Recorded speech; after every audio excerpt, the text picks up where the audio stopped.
sentez bien ce soir? Est-ce que vous vous sentez bien ce soir? Est-ce qu'on peut acclamer fort pour notre Seigneur Jésus-Christ? Je vous salue ce soir au nom du Seigneur Jésus-Christ. Je salue tous les diacres dans le glorieux nom de notre Seigneur Jésus, ainsi que les hommes de Dieu qui sont à ma gauche. Que le Seigneur vous comble.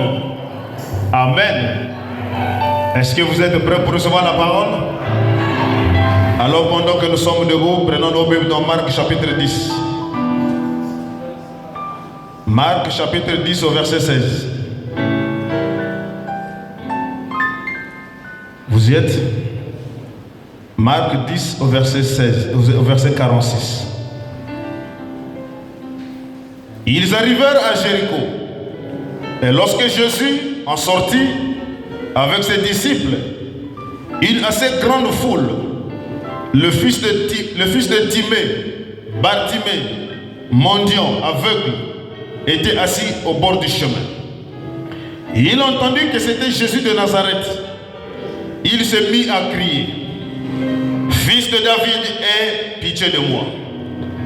Plusieurs le reprenaient pour le faire taire, mais il criait beaucoup plus fort: Fils de David, aie pitié de moi. Jésus s'arrêta et dit: appelez-le. Ils appelèrent l'aveugle en lui disant: prends courage, lève-toi, il t'appelle. L'aveugle jeta son manteau et se leva d'un bond, vint vers Jésus. Jésus prenant la parole lui dit: que veux-tu que je fasse? Que veux-tu que je te fasse? Rabouni, lui répondit l'aveugle, que je recouvre la vue. Et Jésus lui dit: va, ta foi t'a sauvé. Aussitôt, il recouvra la vue et suivit Jésus dans le chemin. Vous êtes là? Prenons encore Hébreux chapitre 10 au verset 37. Hébreux chapitre 10 au verset 37. Encore un peu de temps. Celui qui doit venir viendra. Il ne tardera pas. Et mon juste vivra par la foi. Mais s'il se retire, mon âme ne prend pas plaisir en lui. Nous ne sommes pas de ceux qui se retirent pour se perdre, mais de ceux qui ont la foi pour sauver leur âme. Vous êtes là? Nous appelons le frère Tanguy de venir prier pour la parole.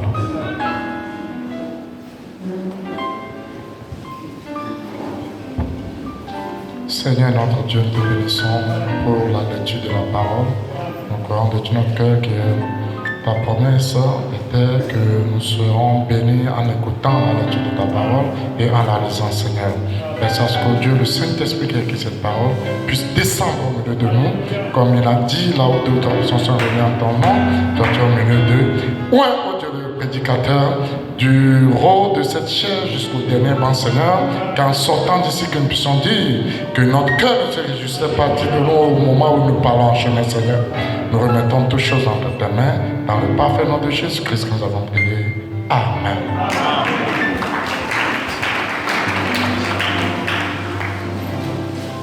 Amen, amen. Je vais reprendre la lecture, Hébreux chapitre 10 au verset 37. La Bible dit encore un peu de temps. Celui qui doit venir viendra. Il ne tardera pas. Et mon juste vivra par la foi. Mais s'il se retire, mon âme ne prend pas plaisir en lui. Mais nous ne sommes pas de ceux qui se retirent pour se perdre, mais de ceux qui ont la foi pour sauver leur âme. Amen, amen. Nous sommes en train toujours de continuer sur notre sujet qui est intitulé la foi, le fondement de toutes choses. Amen. Personne ne peut venir à Dieu sans qu'il ait la foi au préalable. Amen. Sans la foi, personne ne peut être agréable à Dieu. Alors si nous voulons que Dieu nous agrée dans nos vies de tous les jours, l'élément fondamental, c'est la foi. Amen, amen. Mais nous avons compris que dans la foi, il y a plusieurs compartiments. Est-ce que vous êtes là? Il y a la foi qui vient de ce qu'on entend. Et ce qu'on entend de la parole de Dieu. Ça, c'est une foi universelle. Est-ce que vous êtes là? Même les dénominations lisent cette écriture et eux aussi, ils ont la foi en écoutant l'évangile. Mais nous, d'après l'ouverture de la parole, on doit avoir une autre compréhension claire sur la foi. Frère Branham dit la foi est une révélation. Et quand on parle d'une révélation, c'est quelque chose qui n'est pas écrit.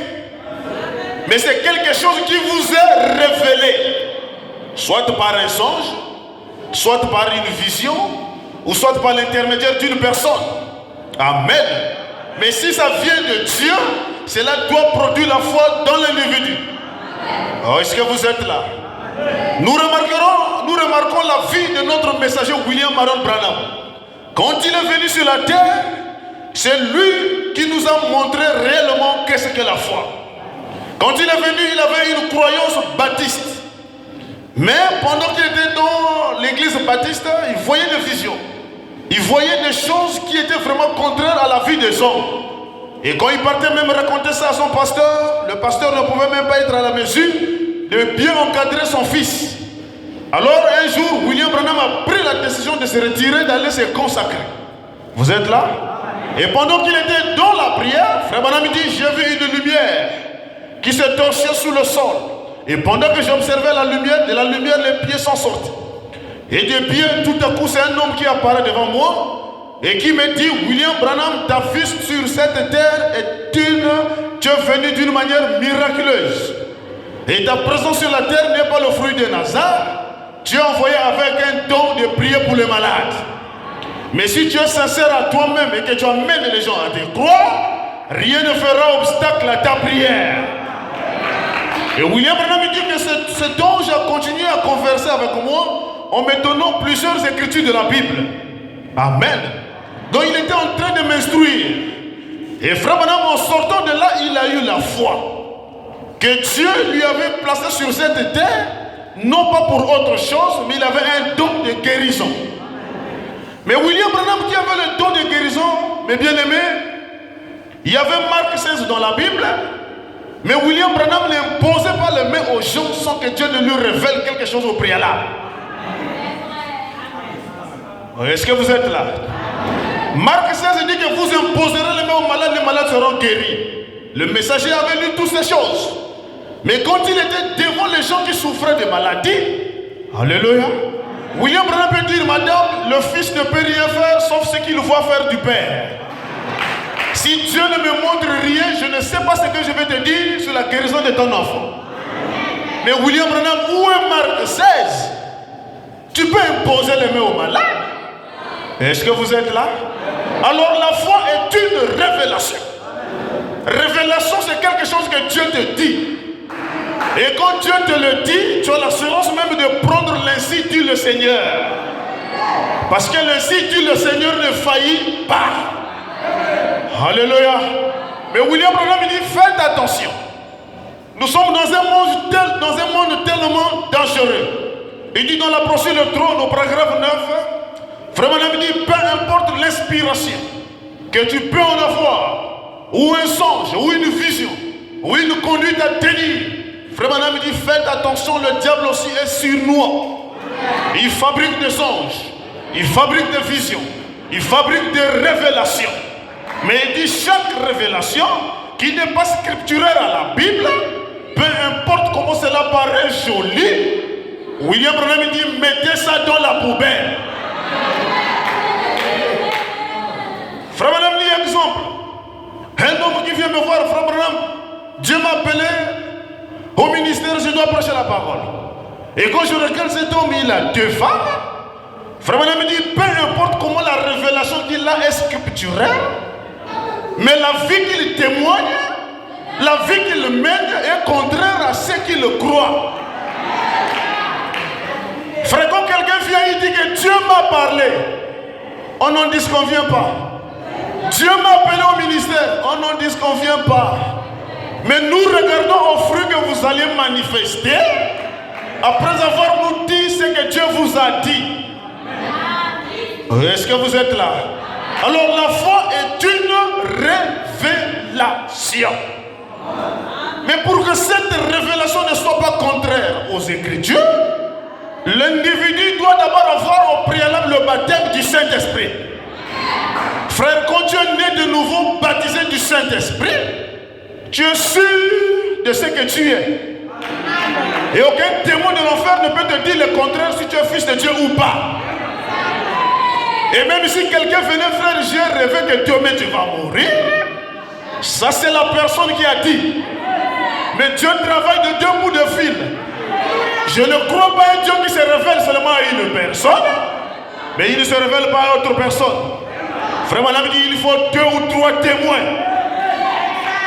Alléluia. Frère, nous sommes dans un âge tellement dangereux. Nous ne croyons pas aux gens qui ont les dons de vision et de songe, qui rêvent que frère Dieu est décédé et qui partent tout droit vers l'individu pour aller lui dire le songe. Ça, ce sont des agents de Satan dans l'église. Frère, je suis passé par là. Et pensez pas que tous ceux qui viennent sont des fils de Dieu. Il y a d'autres qui ont les doubles visions.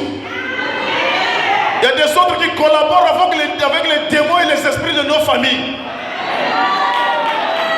Bon, si vous êtes là, soutenez-moi par un amen.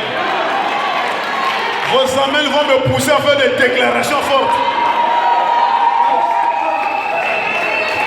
Frère, je suis à la maison, je reçois quelqu'un. Frère, j'ai rêvé. Tous les rêves de cette personne tendent toujours vers le mal.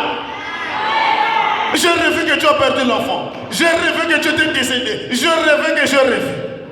Alors c'était des portes qui rentrent, c'était des esprits de la peur que cette personne-là venait s'aimer dans ma vie pour que je perde l'équilibre. Et une fois que vous perdez l'équilibre, les agents de Satan qui sont derrière ces visions et vous attaquent. Alors un jour, j'ai redressé mes épaules. J'ai dit, écoutez-moi monsieur, ne venez plus jamais me dire vos songes. Je lui ai dit, le jour que tu vas rêver que je suis décédé, va dire ça à l'homme qui me conduit. Tu dis ça au pasteur, et c'est lui qui saura qu'est-ce qu'il fera de moi. Ne viens plus jamais me raconter des songes de décès de tous les jours. Alors dans l'économie de Dieu, il n'y a que le problème des morts.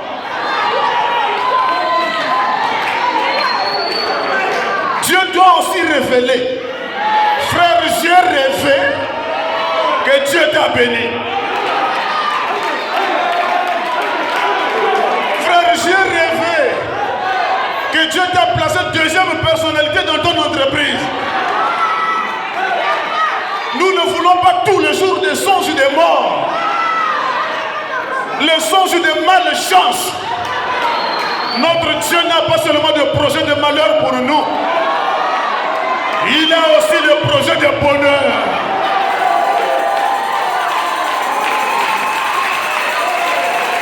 Et c'est ce que moi je crois. J'aime un Dieu qui révèle. Et où est ce Dieu? Frère, je vois. Tu as un cordon au rein. Et le cordon là, c'est le serpent. Et quand je regarde bien le serpent là, ça doit être un peu ta mère. Frère Banam me dit quand la chose est révélée, la chose est tout faible. Et c'est révélé, le serpent est toujours là. Je ne crois pas à ce qui a été dit. Moi je crois que quand Dieu révèle la chose, et que la personne saisit la vision, et qu'on impose le main sur la personne, ces démons ne doivent plus exister. Mais ça aussi c'est un paradoxe. C'est un paradoxe. Frère Madame dit, quand on prie pour toi, tu conserves la foi. Si tu ne conserves pas la foi, le démon revient. Et vous allez accuser les gens qui ont prié pour toi, alors que c'est toi-même qui as eu une foi mentale. Oh, est-ce que vous êtes là?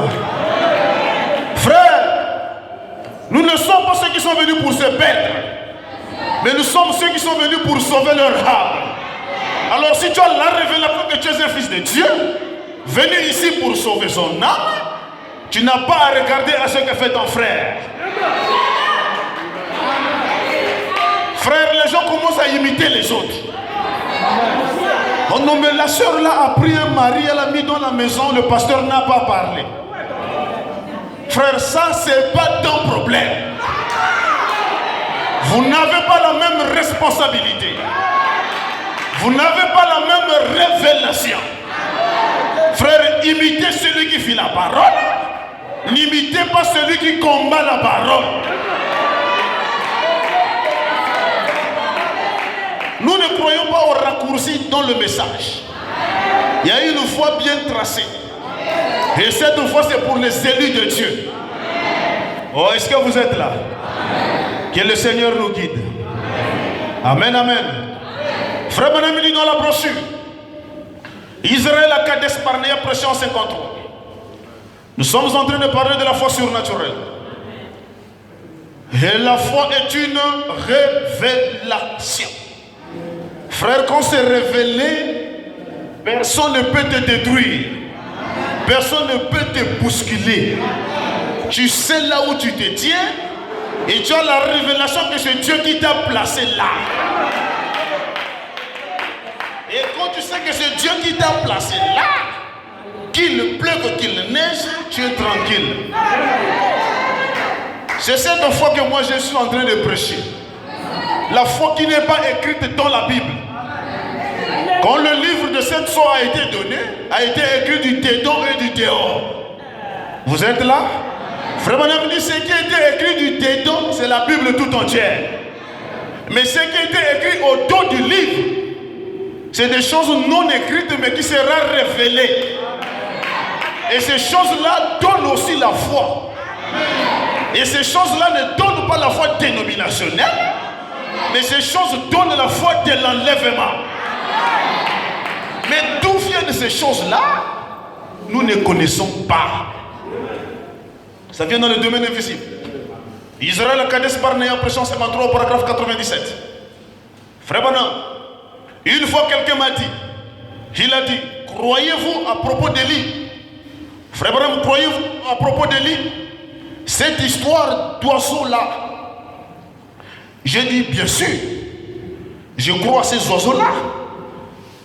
Et il a dit, voulez-vous me dire que vous croyez que ce prédicateur s'est assis là-bas, au bord du ruisseau de Kérit, et que les oiseaux l'ont nourri? Frère Branham dit, j'ai dit, bien sûr.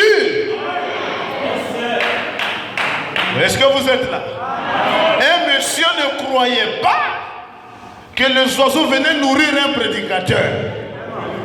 Il pose la question à Frère Branham, comment savez-vous qu'ils l'ont nourri?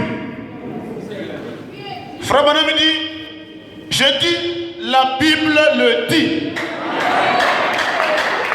C'est exact.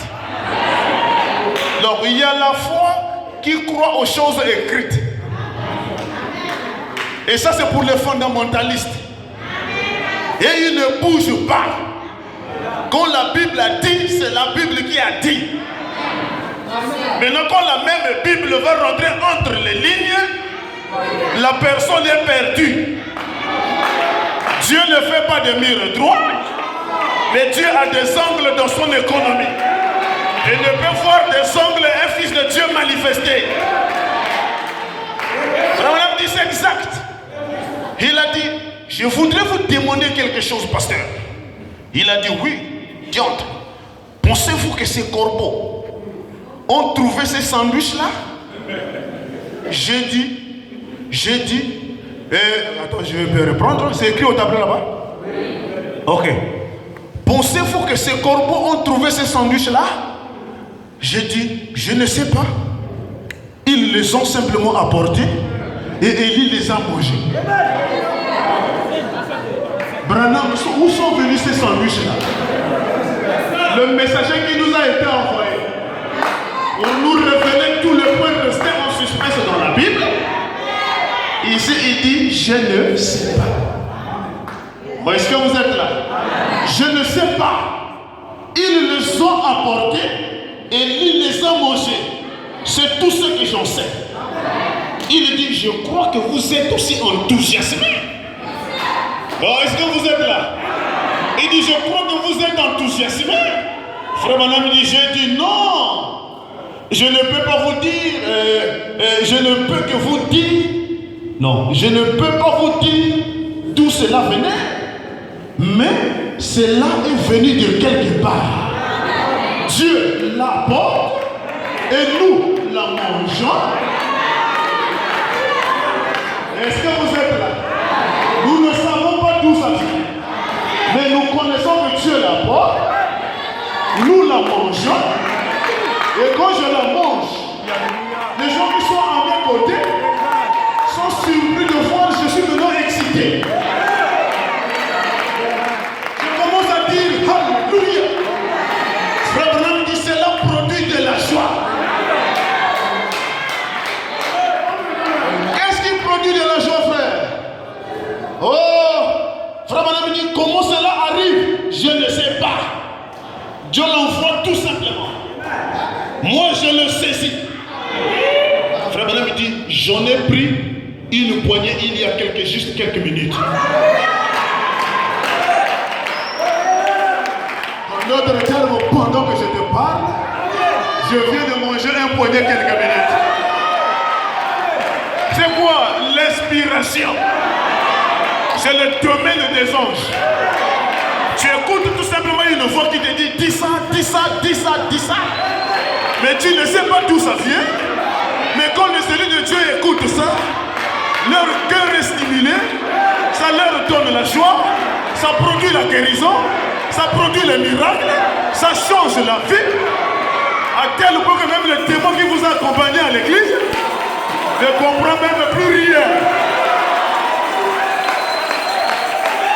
Mais comment est-ce que toute la journée il était inquiet? Toute la journée il était fatigué. Il était même malade. Mais quand il écoute la parole, on ne comprend pas qu'est-ce qu'il met dans la joie. Je viens de saisir une poignée il y a juste quelques minutes. Et je l'ai avalé. Et j'ai avalé cela. Et cela me fait encore du bien pendant que ça descend. Certainement. Frère Branham me dit, monsieur, ne vous y prie pas. Je ne suis pas faux. On m'a traité de cela. On m'a traité de cela. Mais je ne le suis pas. Je ne le suis pas. Combien même je le serai. Oh, laissez-moi simplement tranquille. Je suis heureux. Très bien. Oui, c'est vraiment. Je me sens vraiment religieux en ce moment-là. Frère, la foi est une inspiration. Et quand la chose t'est inspirée, les gens vont te traiter de fou. Je me souviens du pasteur. Un jour à 4 heures, il est dans son bureau, en train de préparer une prédication. Il entend une voix qui lui dit, aujourd'hui dans la réunion, observe le mouvement de l'esprit. Quand tu verras que l'onction est dans la salle, appelle la femme de frère Janvier. Je vais prier pour elle. Frère Kess, ce n'était pas écrit, mais c'est une révélation. Et quand c'est la révélation qui vient tout droit de Dieu, ça te donne le courage de te tenir devant Lucifer. Peu importe ses cordes, tu as la conviction que la voix que tu as écoutée, c'est Dieu. Voilà un peu la foi. Pasteur, c'est Dieu là. Madame Janvier, venez. Il dit en vertu de la foi qui m'a parlé, je prie pour toi. Et que Dieu te donne selon le désir de son cœur. Frère, ce n'était pas écrit dans la Bible. C'est la foi révélée. Le messager Branham, il a marché avec cette foi révélée. Il arrive en Finlande. Avant de partir en Finlande, il fait un songe. Un enfant finlandais, tamponné par une voiture, la tête cassée, les pieds à gauche, à droite. Est-ce que vous êtes là? Il a noté sur la page de sa Bible, Et quand il arrive en Finlande, le premier jour, il voit quoi? Un enfant accidenté par une voiture. Le messager avance. Quand il regarde bien, il regarde les alentours, il voit que c'était le pays qui avait des sapins. Il dit c'est ici. Frère, quand la chose t'est révélée, tu es sûr et tu sais là où tu te tiens. Branham peut dire, appelez-moi toutes les autorités de la ville. Si cet enfant ne ressuscite pas, appelez-moi un faux prophète et faites-moi rapatrier dans mon pays d'origine. Frère, voilà un peu les choses qui donnent la foi. On peut bien vous expliquer la foi, mais la foi est une révélation. Si Dieu t'a révélé que cette soeur-là, elle est la tienne, frère, tu n'as plus le temps de faire des manières autour d'elle. Tu n'as pas le temps d'écrire WhatsApp pour attirer son attention. Quand c'est Dieu qui révèle, tu prends ça, tu dis Amen. Tu dis, Père, j'écarte toute Philistin autour d'elle. Jusqu'à ce que j'aurai le Fonds monétaire international.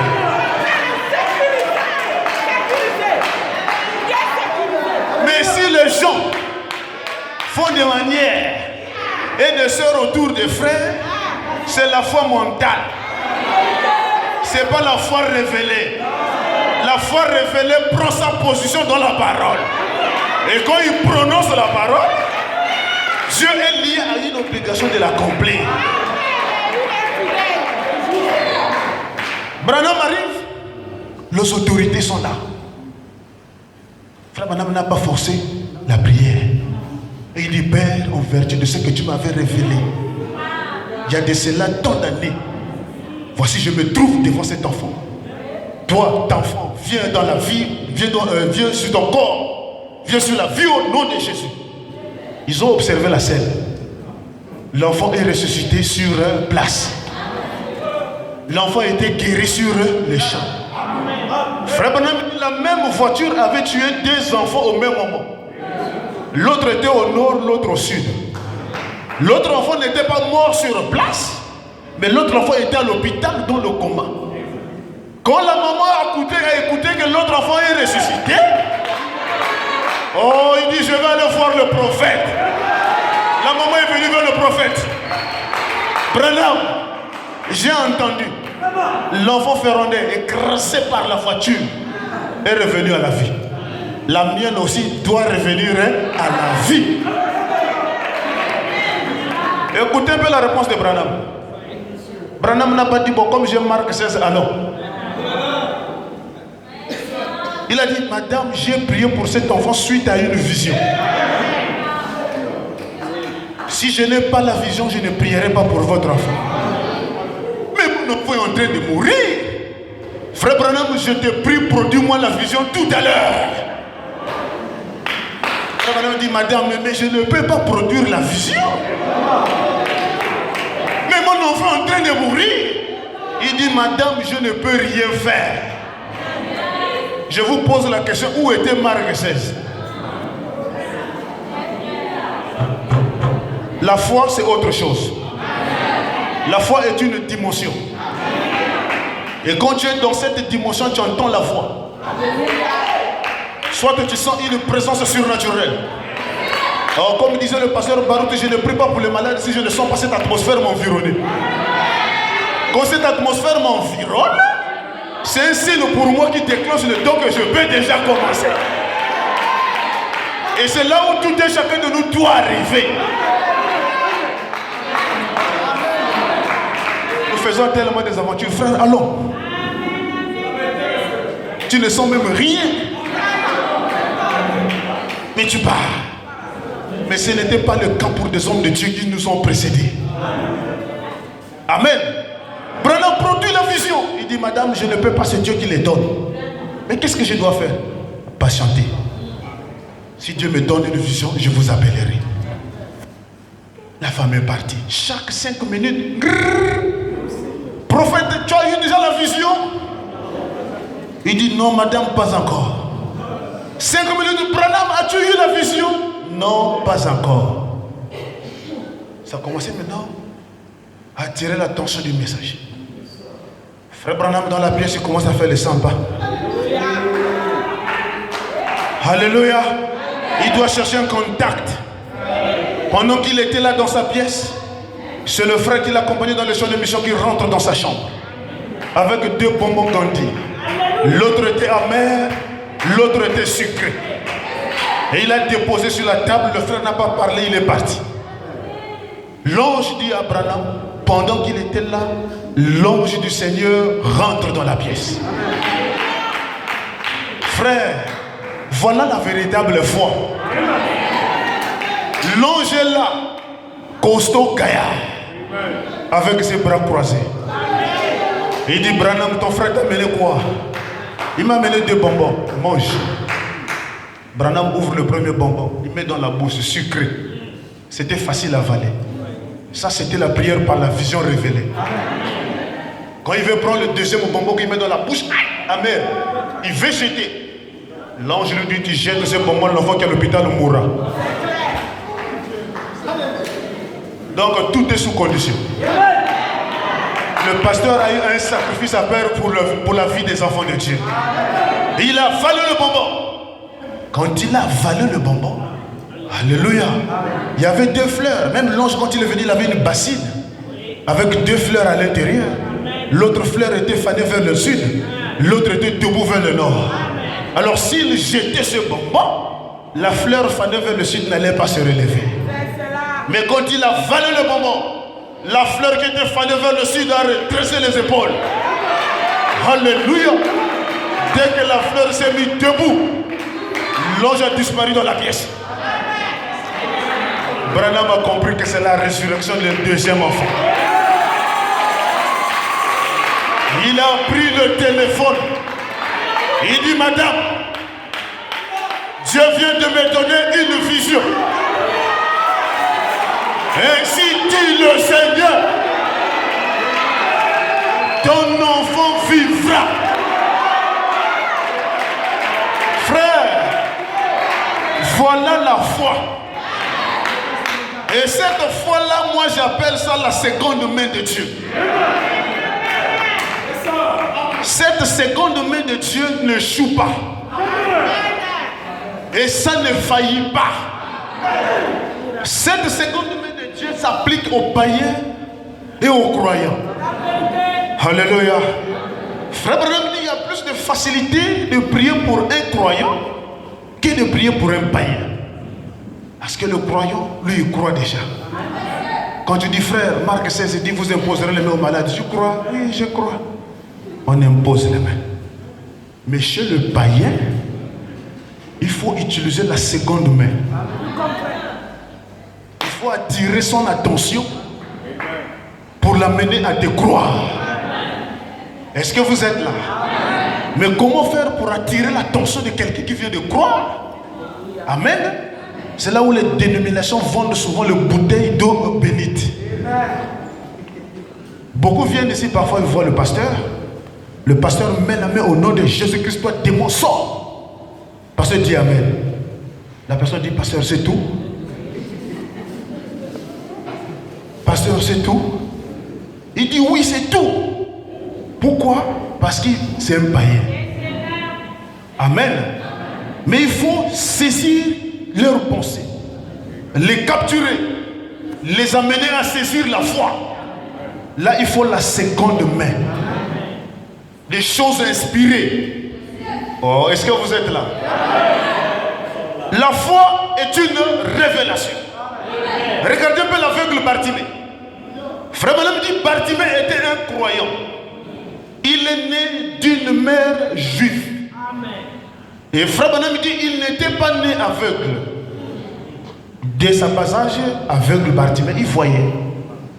Il était un garçon intelligent. Sa maman lui racontait toutefois l'histoire de la Bible. Il dit, mon fils, quand tu comprends Jéricho, il y avait Josué qui était là, qui a arrêté le soleil. Et pendant qu'il a arrêté le soleil s'est arrêté à Gabao. Et il y avait une bataille ici, voilà pourquoi tu vois ces cailloux partout. Mon fils, Dieu nous avait promis le libérateur. Ce libérateur viendra. Mais quand il viendra, il y a des signes qui vont l'accompagner. Les boiteux vont marcher, les sourds vont entendre, toutes ces choses. La prédication de sa maman avait fait chair en Bartimée.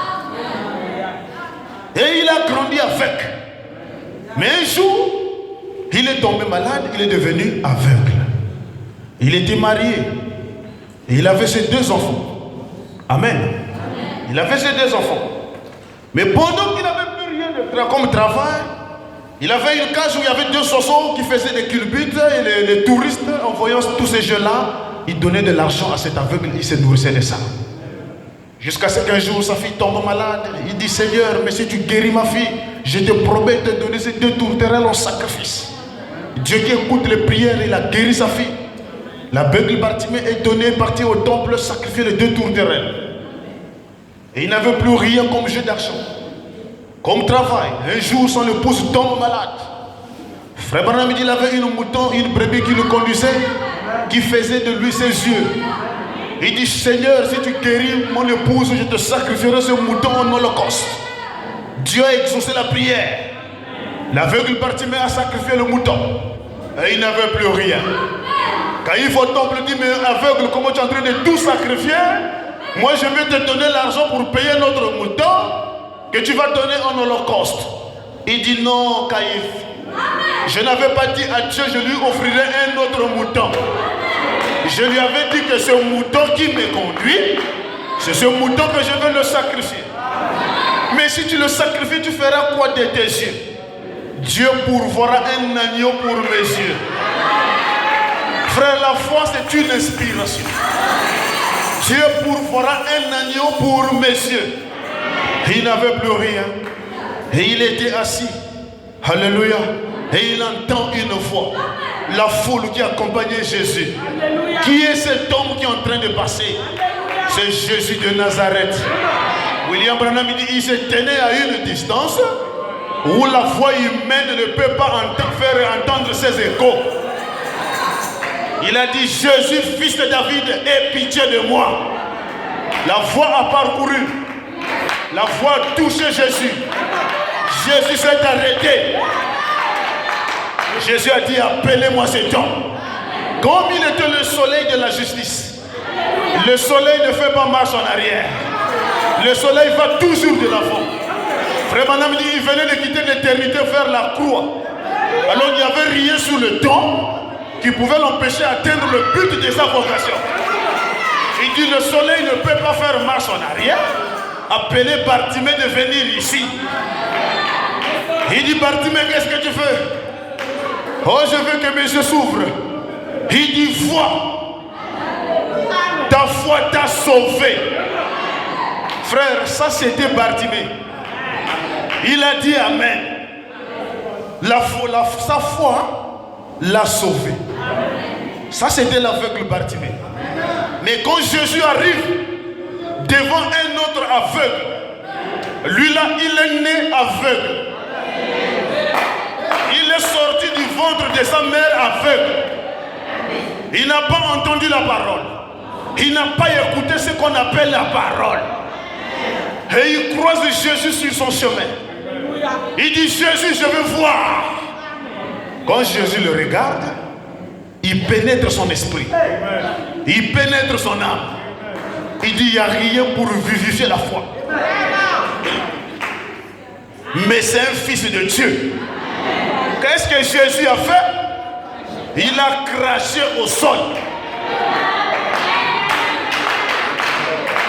Jésus a craché au sol. Il a pris de la boue. Il a frotté de ses mains. Et il prend la boue. Il met sur les yeux de l'aveugle. Il était en train de contempler sa foi. Il dit, va dans le fleuve Siloé. Va laver tes yeux au réservoir de Siloé. Qu'est-ce que Dieu est en train de faire? Amener la foi à l'obéissance. Tu ne peux pas avoir la foi et tu n'obéis pas à la parole. La foi obéit à la parole. La foi obéit à toutes les citations du messager. Dès qu'il a obéi, ce n'était pas le crachat qui l'a guéri. Mais c'était l'obéissance d'aller laver les crachats au Siloé. Et madame dit, l'obéissance vous donne le droit au signe. Tu obéis à la parole, il y a des résultats qui vous attendent. Abraham a écouté une voix audible. Sors de la maison de ton père. Va dans un pays étranger que moi je te montrerai. C'était une foi. Mais il fallait obéir. Abraham a obéi.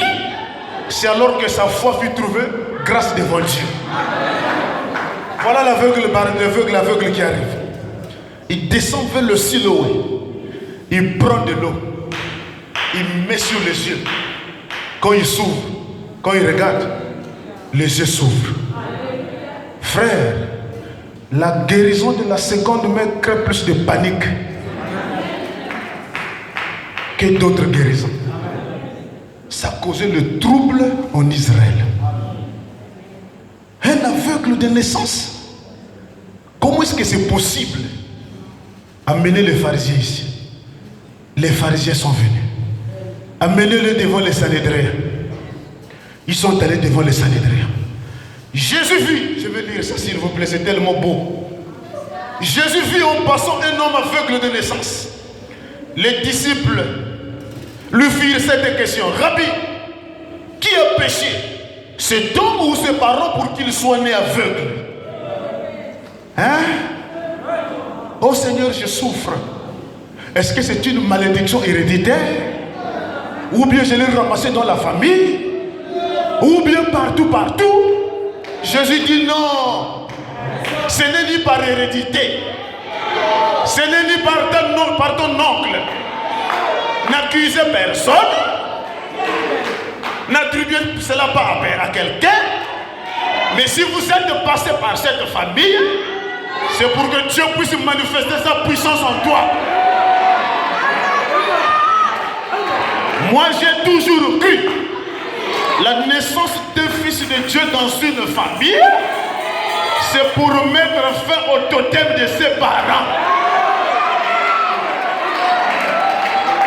Les totems de famille doivent connaître qu'il y a un élu qui vient de naître. Nos esprits n'arrivent pas à opérer. Frère, à tel point que dans ta famille, Dieu est haï de tous. Parce que Dieu est devenu l'intercesseur. Dès que tu comprends que le petit frère est malade, prière. Dès que tu comprends que maman est malade, prière. Et tout le monde commence à t'haïr dans la famille. Tu es né pour ce but-là.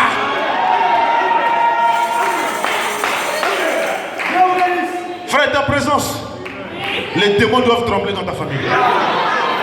Ton oncle doit connaître l'identité que tu as.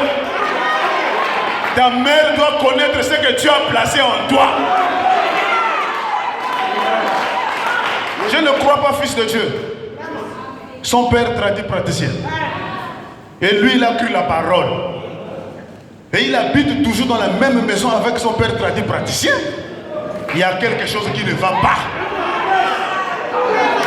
On doit te chasser de cette parcelle. Si on ne te chasse pas, tu n'as pas encore cru. Je me rappelle à Franceville, quand on venait de croire, une sœur, on l'a accusée faussement. Oh non, c'est toi qui as volé. C'est toi qui as volé. La sœur dit, c'est pas moi qui ai volé. Non, c'est toi. Il dit, on doit aller voir le charlatan. La sœur dit, il n'y a pas de problème, attendez, je vais d'abord aller consulter le pasteur. Pasteur, on m'accuse faussement et on veut m'amener au charlatan pour aller mettre la main dans l'huile. Pasteur, tu dis quoi? Ma fille va. Le pasteur met la main. La fille est partie. Non, c'est toi qui as volé, c'est toi qui as volé. Frère, dès qu'ils arrivent à la porte du marabout, le marabout veut rentrer sous onction, il n'arrive plus à rentrer. Hein? Le marabout veut invoquer les Ditengou. Les Ditengou ont fui la parcelle. Le terrain est devenu vide. Le sorcier regarde. Il dit, vous m'avez amené quelqu'un qui est venu tout déranger. Repartez chez vous. séance était arrêtée à cause d'un fils de Dieu. Et toi, tu te dis fils et fille de Dieu. Tu dors avec ta mère tradie, praticienne, rien ne se fait. Il y a quelque chose qui ne va pas. Et tu continues d'aller même laver les piliers sacrés. Oh non, mes frères, la Bible dit Ephésiens 6. Honore ton père et ta mère. Non, frère, pas dans les matitudes. Non, frère, pas dans les matingots. Je peux honorer mon père et ma mère, mais quand je rentre dans le temple doit reconnaître que je est ici. Le temple doit reconnaître que Gédéon est ici. Et s'il n'y a pas Gédéon, frère, balle dort en paix. Balle ne se défend pas. Non, il y a un problème. La nouvelle naissance fait jaillir en toi la lumière. Et cette lumière sur le rayon. Et quand un élu de Dieu prie, il dit, Père, pendant que je suis en train de dormir, je forme un rayon de 200 mètres autour de moi. Frère, les anges sont en train de noter. Le Fils de Dieu a demandé un rayon de 200 mètres. Et tu dis, chaque esprit qui ne confesse pas le nom de Jésus, qui oserait traverser ce rayon, qu'on puisse la ramasser mort. Les anges au ciel disent Amen. Et tu ne connais pas ce que tu es. Tu es un fils de Dieu. Et un fils de Dieu est un petit Dieu. Ta parole fait loi au ciel.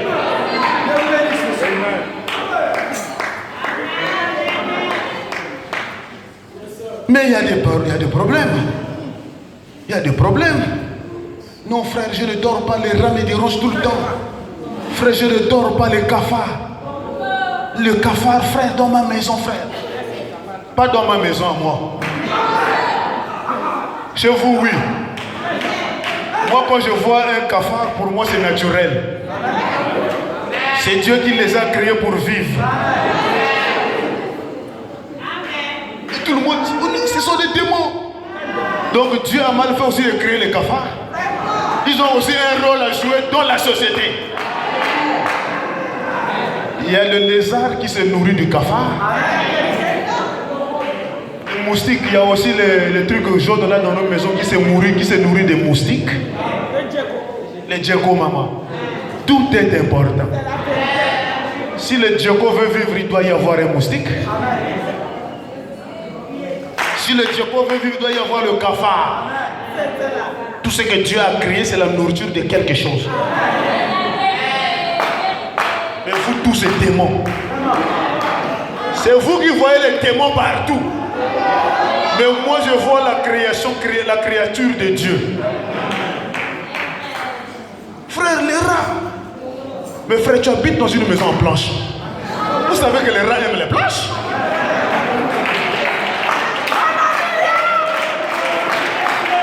Les rats, lui, c'est les planches. Surtout si vous doublez la planche et la feuille de contreplaqué. Au milieu, là, il y a un vide. C'est là où ils aiment faire leur nid. Et vous voulez les empêcher à la reproduction.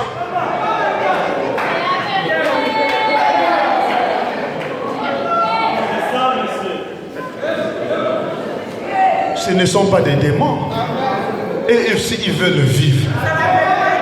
Frère, partout, il y a les poubelles. Et quand ils ramassent, et ils veulent rentrer dans le trou. Et ils voient que ta maison en planche est rongée par la pluie. La terre a déjà tout ravagé. Les planches sont restées sous pilotis. Donc même il y a des maisons où on te dit qu'il ne faut pas trop circuler au bord là-bas. Parce qu'à l'extérieur, c'est déjà creusé par la pluie. Donc on te dit qu'il ne faut pas trop aller au bord, tu peux te retrouver à l'extérieur.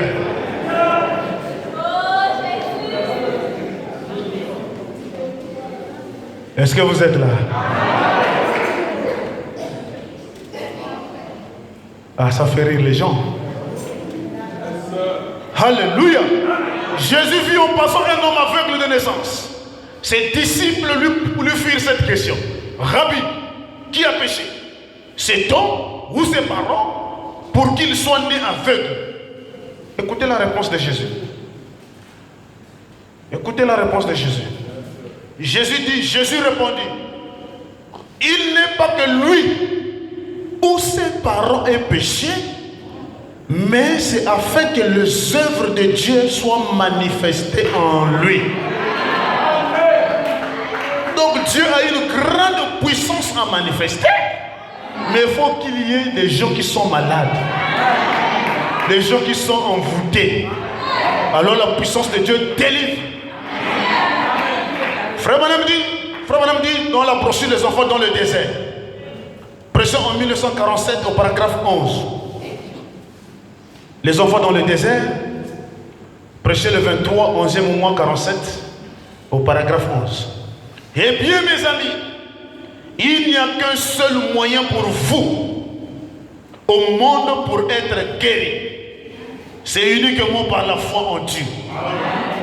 Bon. Frère Madame me dit bon. Tout le monde veut être guéri par la foi. Mais bon. Vous êtes là?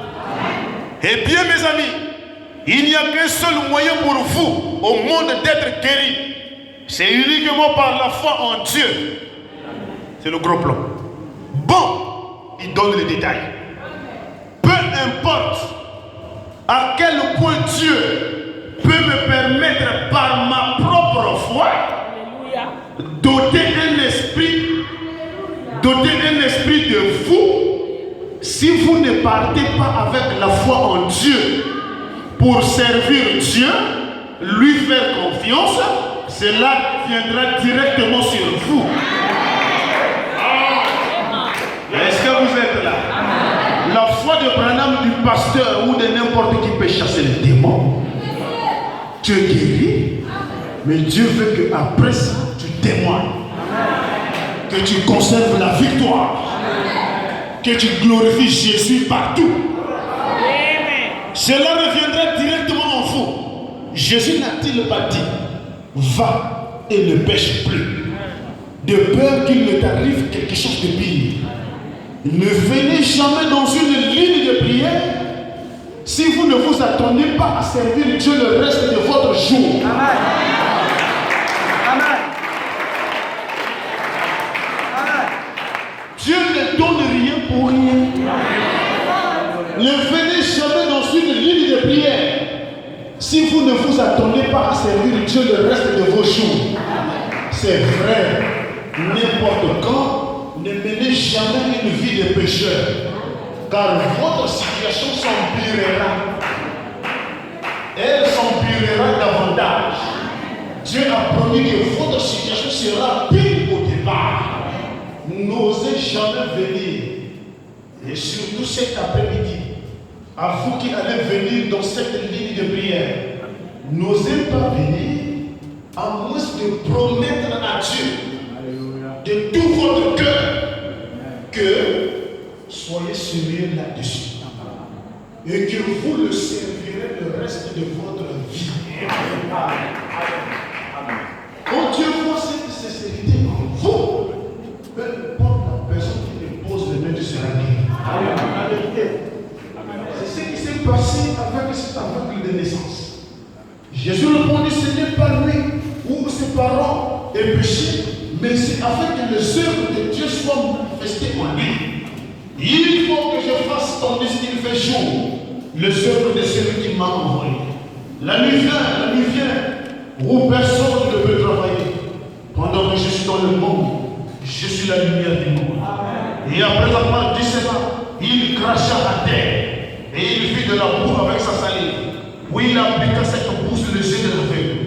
Et il lui dit, va, lave-toi au réservoir de Siloé, nom qui signifie envoyé. Il y alla, se lava et se retournant voyant. Ses voisins et ceux auparavant l'avaient connu comme un mendiant disaient, ce n'était pas lui qui s'était mis assis et qui maudit. Les gens disaient, c'est lui. D'autres disaient, non, Et lui-même disait, c'est moi.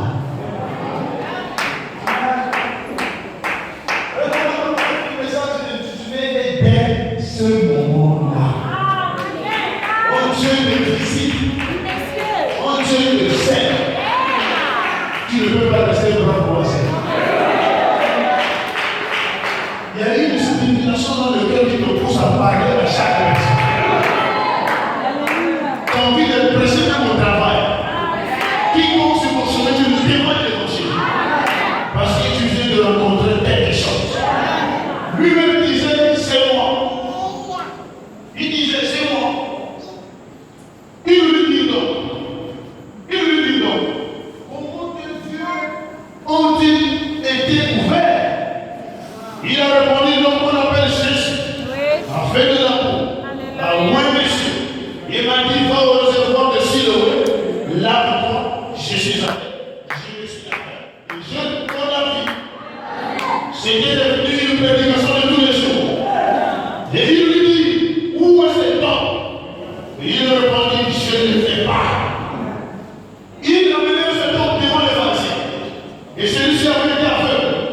Oh, c'était un jour de sabbat. Et Jésus avait fait de la boue. Et il lui avait ouvert les yeux. Et de nouveau, les pharisiens aussi lui avaient demandé comment il avait recouvert la vie. La vue.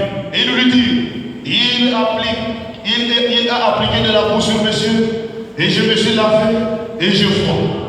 Sur quoi, quelques-uns des pharisiens disent, cet homme ne vient pas de Dieu, car il l'observe dans le sabbat.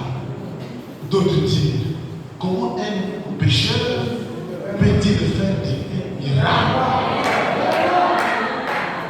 Confusion dans le royaume de l'ennemi. Comment un homme pécheur peut-il faire de tels miracles? Il y a eu une division parmi eux. Il dit encore à la fin, toi, que dis-tu de lui? Sur ce qu'il t'a ouvert les yeux, il répondit, c'est un prophète. C'est un prophète. Le juif ne prit le point qui lui était aveugle et qui lui recouvert la vue jusqu'à ce qu'il puisse faire venir ses parents. Il dit, appelez les parents. Les parents doivent venir témoigner.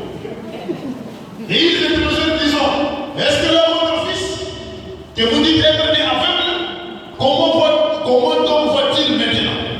Ses parents avaient peur des palabres. Ses parents répondirent, nous savons que c'est notre fils. Et qu'il est né aveugle. Et comment il le faut maintenant? Ou qu'il y a ouvert le ciel, c'est ce que nous ne savons pas. Interrogez-le lui-même. Il a l'âge de parler de ce qui le concerne.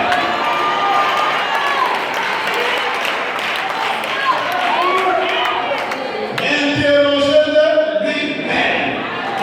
Il a l'âge de parler de ce qui le concerne.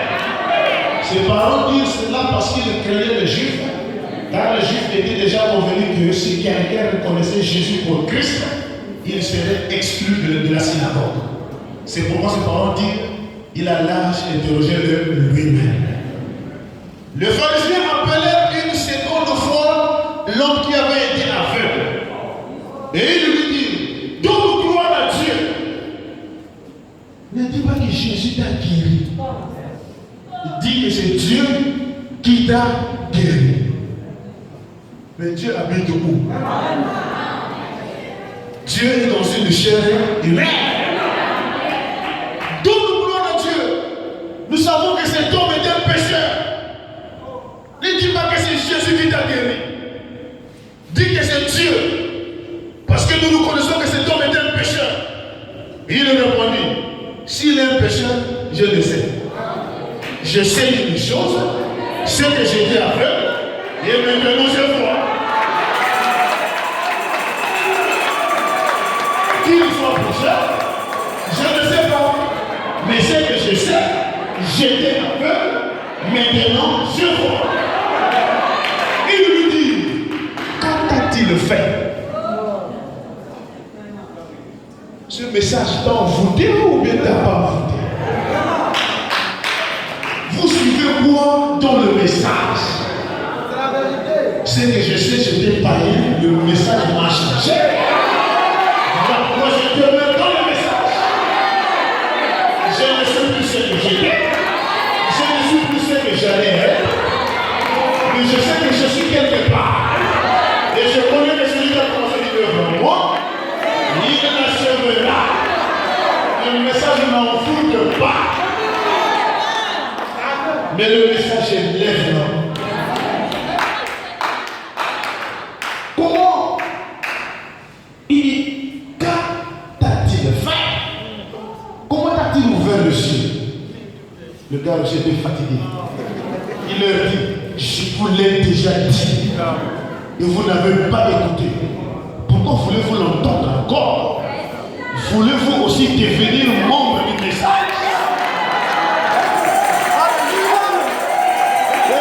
Voulez-vous aussi croire au message de Branham? Si vous voulez croire, croyez librement. Le message ne tue pas les gens.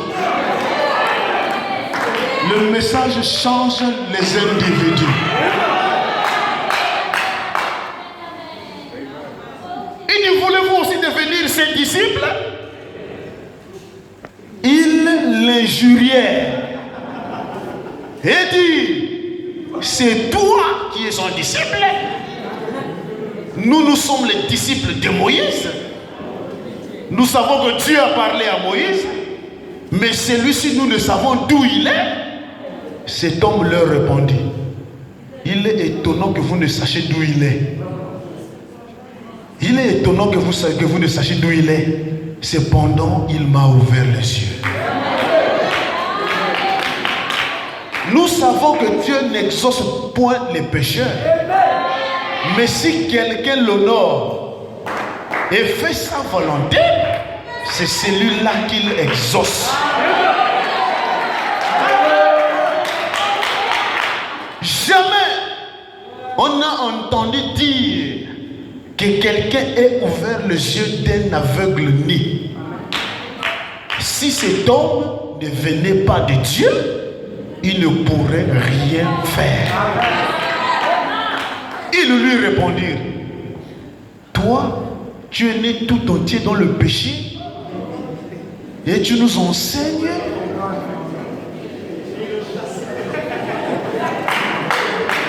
Toi, ils lui répondirent, tu es né tout entier dans le péché et tu nous enseignes. Ils le chassèrent. Frère, il y a des gens qui vous jugent par rapport à ce que vous étiez hier. Mais ils ne regardent pas à ce que vous êtes devenus maintenant. C'est le travail de Satan tous les jours. C'est de vous rappeler ce que tu étais hier. Tu dis, frère, tu m'as connu fumeur, mais là je ne suis plus fumeur. Je viens de passer de la croix. Quelque chose vient de se passer dans mon cœur. Et ils le chassèrent. Jésus a appris qu'il l'avait chassé. Et l'ayant rencontré, il lui dit, crois-tu au Fils de Dieu? Il répondit, qui est-il, Seigneur, afin que je croie en lui? Tu l'as vu, dit Jésus. Il te parle, c'est lui. Et il dit, je crois, Seigneur. Et il se prosterna devant lui. Alléluia. Et il se prosterna devant lui. Qu'est-ce? Un miracle de la seconde main.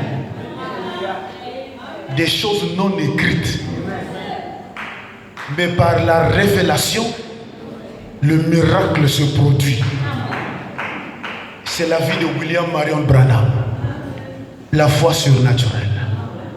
Nous avons vu Léa avec les mandragores. Ce n'était pas écrit.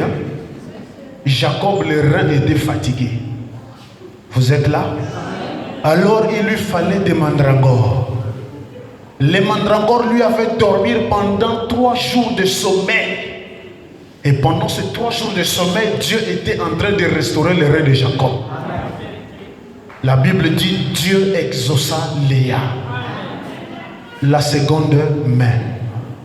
Frère, la foi, c'est quelque chose autre qu'on ne peut même pas expliquer, mais qui est réel. Et c'est toi qui connais. Frère, Dieu est réel. Dieu n'est pas des mythes ou des histoires. Il y a des gens qui ont déjà vu Dieu et ils connaissent ce que Dieu leur a dit de leur position. Et ils connaissent là où ils se tiennent. Alors parfois quand vous les découragez, ils voient en vous l'enfantillage. Vous venez en mission pour perturber et déranger ce que Dieu a mis en lui. Mais je vous informe, vous ne pourrez jamais détruire ça. Parce que quand nous croyons le message, ce n'est pas l'appel d'un homme. C'est Dieu qui nous a appelés. Mais chacun est venu d'une manière individuelle. La manière qu'il a appelé Pierre, ce n'est pas de la même manière qu'il a appelé Jean. Ce n'est pas de la même manière qu'il a appelé l'apôtre Pierre. Frère Pierre a été appelé par le discernement. Dieu le fils de Jonas. Alléluia. Quand il a écouté que le nom lui a été révélé de son père, il a cru en Jésus. Mais Nathanaël, on ne lui a pas révélé le nom de son père. Quand Nathanaël arrive devant Jésus, Jésus dit, voici un juif en qui il n'y a pas de fraude. Et quand il arrive devant Paul de Tarse, lui il était brigand, en train de persécuter les enfants de Dieu. Et du coup la colonne de feu le frappe, le place au sol. Et il entend une voix qui dit, Saul, Saul, pourquoi me persécutes-tu? Il dit, mais qui es-tu, Seigneur? C'est moi Jésus que tu persécutes. Frère, la révélation de Paul, la révélation de Pierre, la révélation de Jean, c'est pas pareil. Tous ont rencontré Dieu, mais tous n'ont pas reçu la même révélation. Frère Paul, quand il a rencontré le feu, il était un homme musclé. Il pouvait s'effronter à Pierre, qui avait vu Jésus dans la chair. Il dit, vous l'avez vu dans la chair, mais je ne suis pas inférieur à vous. Vous l'avez vu dans la chair, mais moi je l'ai vu dans la forme première, sous la forme lumière. Frère Paul n'était pas n'importe qui. Et quand il arrivait devant le roi Agrippa, alléluia, Pierre, Paul, tu as été accusé de troubles religieux. Dis-moi de quoi tu te concernes dans cette affaire. Alléluia. On peut voir Paul. Paul s'est levé devant le roi Agrippa. Je dis, roi Agrippa, peux-tu m'accorder une minute de te donner un peu mon expérience? Paul, je t'écoute un peu. Non, mais j'étais un brigand. J'étais avec eux, les gens qui m'accusent là. J'étais même avec eux. Voici leur lettre de mission. Ce sont eux qui m'avaient donné cette lettre d'aller arrêter des chrétiens qui étaient à Damas. J'étais même accompagné avec les militaires les plus costauds. Mais roi Agrippa, entre Damas et Jérusalem, au milieu là, j'ai vu une lumière surnaturelle. Dont l'éclat surpasse celui du soleil, m'a environné et je suis tombé au sol. Agrippa, depuis ce jour-là, ma vie a changé. Agrippa, je n'ai plus peur de la mort. D'abord, je t'informe, toi, Agrippa, ce n'est même pas toi qui vas comparaître mon problème. Je serai comparaître devant le tribunal de la Rome. Agrippa dit, oh, quel courage! Mais moi, je suis un roi. J'avais la capacité de te libérer, mais tu fais appel à l'empereur. Frère, la foi a écouté et la foi a parlé. Tout ce qu'il disait ne venait pas de lui. C'est l'ange qui lui dictait. Alléluia. La foi est une révélation. Frère, la foi de Pierre, la foi de Paul, c'est différent. Et dès ce moment-là, Paul était changé. Il était un homme différent des autres. Il peut être mordu par le serpent. Les gens regardent, oh, le mamba l'a piqué. Paul, tu vas bientôt mourir.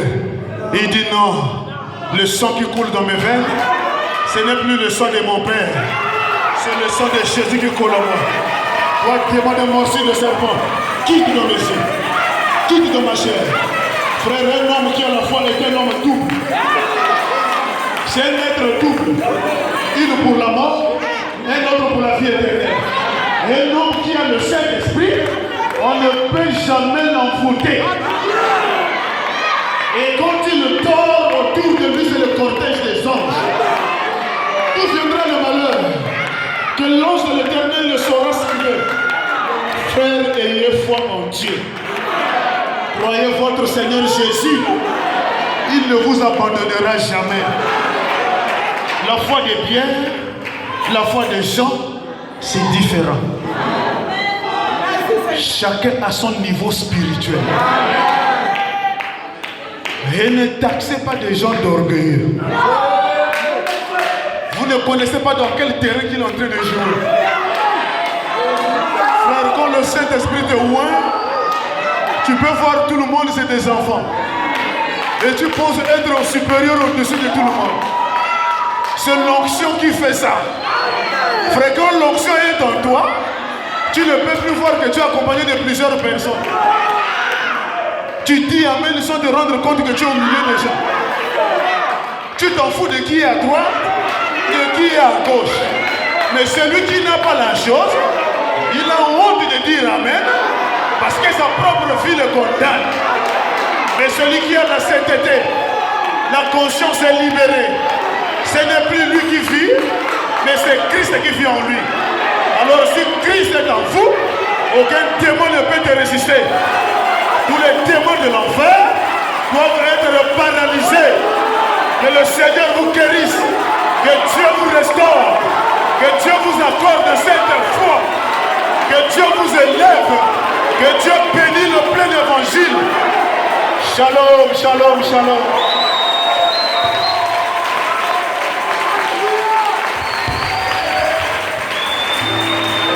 Lève-moi, Seigneur, que je me tienne à la fois sur les plateaux du ciel. Appris au Père, jamais oublié. Lève-moi, Seigneur, oh lève-moi, oui, lève-moi, lève-moi, Seigneur.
Dieu d'amour. Toi qui as parlé par ton serviteur, Prince Mahouma.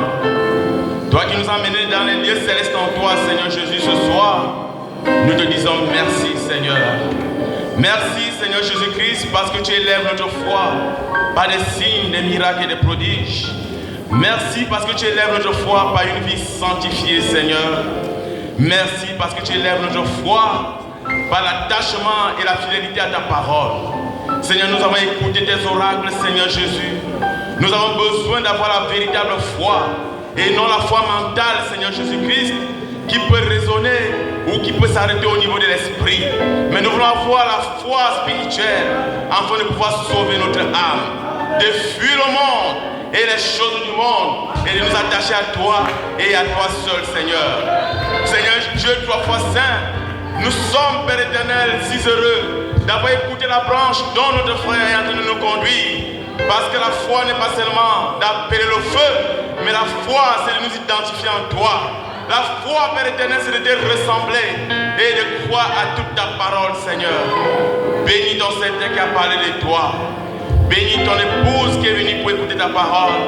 Parce que nous savons que notre foi est pleinement remplie par ta parole. Au nom du Seigneur Jésus-Christ.